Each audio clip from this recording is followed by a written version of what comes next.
of Haitians live in abject poverty.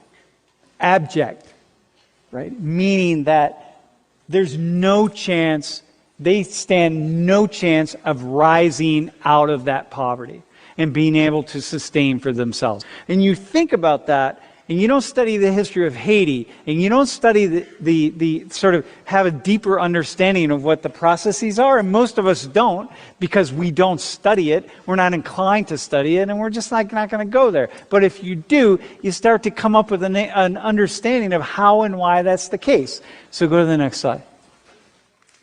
So I'm going to give you a history of Haiti in 3 minutes. 1790, Haiti was the most profitable colony of all the European countries. There was not a single colony anywhere that was more profitable anywhere in the world.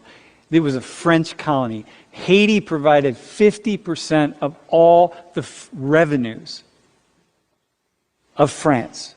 In Haiti, 1/2 of the world's sugar, the most lucrative crop, 2/3 of the world's coffee, the second most lucrative cash crop in the world at the time, with 500,000 slaves.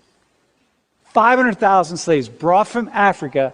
The slaves on average lived 5 to 6 years, meaning they worked the slaves to death. It was so profitable in Haiti, slavery was, that you could go to Africa, spend a lot of money on a slave. In today's dollars, at that time, in today's dollars, a slave was about, in the United States, a slave was about $30,000 in today's dollars. So it was expensive. Poor people didn't own slaves.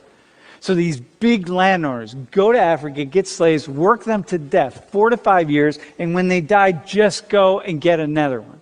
Eventually, black Africans, the slaves, they started having an insurgency.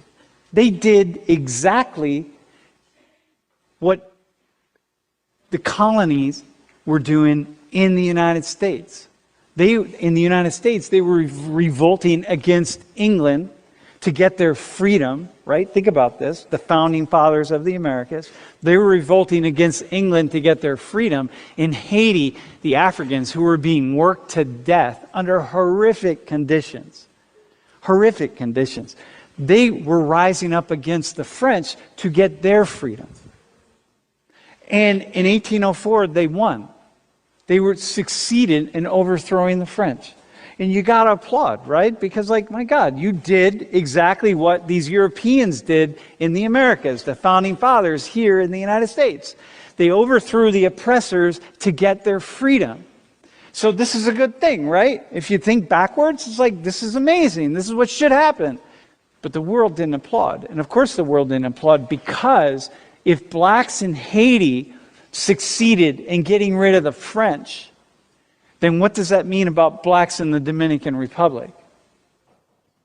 And blacks in Cuba, and blacks in the United States, all the other slave ports and slave areas. Once they start rising up, so the whole world came together and they said, "Now, stop."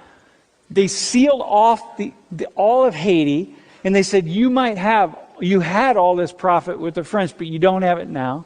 So they said, listen, nobody's going to trade with you. Nobody's going to do anything with you. Basically, we're going to isolate you, and you have nothing. And you're an island in the middle of nowhere, and you have nothing, right? And I can give you land, but if you can't use that land to grow something and sell something, then the land has no value whatsoever if you can't sell it. And so we said, the French and the world community said, okay, well, we will take our thumb, our foot off of your neck, so to speak, which is where we're holding it, to all you former slaves, if you pay French $160 million in reparation. And so Haiti then went from the single most profitable body of land in the world, to very quickly, within just a few years, one of the poorest lands in the world.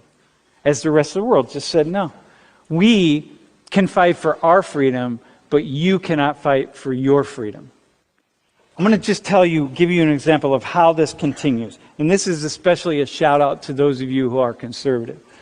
So in the early 1980s, Haiti was producing plenty of rice, Lots of rice. It's amazing land for producing rice. It's still a poor country, but producing rice, selling rice to Haitians. It's inexpensive enough. It fits well. They can afford it. They got it. It's good rice, actually, right? In the early 1980s, the rice farmers came together and started to say here in the United States, like, hey, we need, meaning like big agribusiness, hey, we need to sell our rice in other places because we can't make a living here.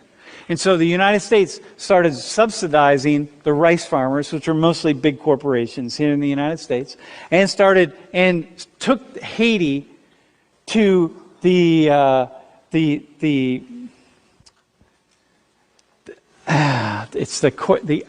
but went to the international bodies to force Haiti to accept American rice. And Haiti said, we're not going to accept American rice. So we here start giving our rice farmers subsidies in the U.S., okay? Meaning we take taxpayer dollars and we give it to rice farmers. And we give it to rice farmers because rice farmers can't produce rice inexpensively enough to sell around the world. And in Haiti said, look, we're not going to accept your rice because you subsidize it with the American government tax dollars. And therefore, the price of rice is artificially low. And then it's lower than our Haitian rice. And that's a problem for us. And so back when I did this research, I did this for the first time, it was about 5 years ago.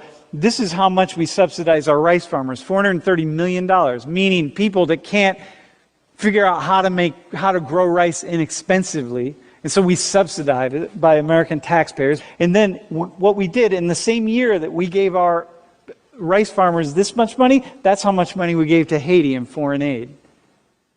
So it's like we give our own people more than we give to Haiti. And we destroy their rice economy, and we're continuing to destroy it. And this is one way where this just keeps going. And why did the U.S. win in the World Court in this way against Haiti? We won because we're the most, of course we're going to win. Haiti's never going to beat us. We're going to win. That's how it works. And so Haiti can just stay poor. And this happens again and again and again in lots and lots of different ways. Before you go, make sure you hit the subscribe and like button. Thank you for supporting the channel of a member here at Lumumba Speaks. We always bet on black. Peace.